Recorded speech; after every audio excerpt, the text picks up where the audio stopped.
The graph of y equals f of x is drawn below. Sketch a possible graph of y equals f dashed x. So very like stuff we've done in year 11. So here's our f of x, and we want f dashed of x here. So the first thing to do is note any points where the gradient is 0. So there seems to be a horizontal point of inflection just here.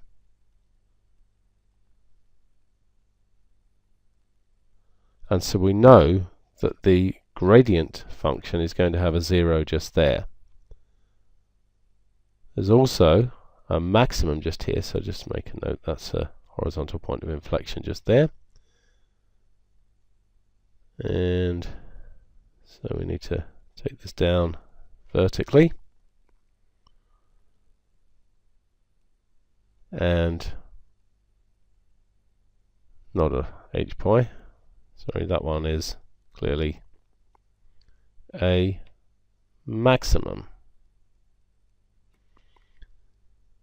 Now also, somewhere in here, let's say around there, there's an oblique point of inflection.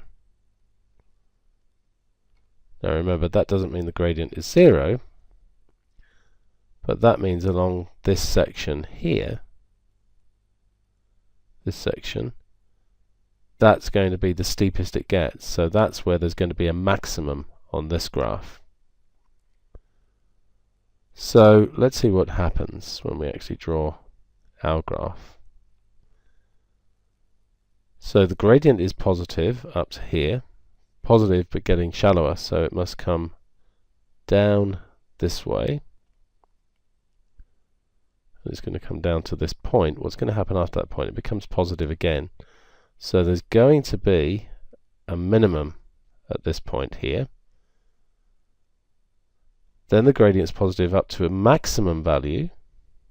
So we're going to have a maximum just there. And then continues to be positive but getting shallower. So this is going to come down towards this point, up to the max. And thereafter the gradient is negative. So it's going to look something like that.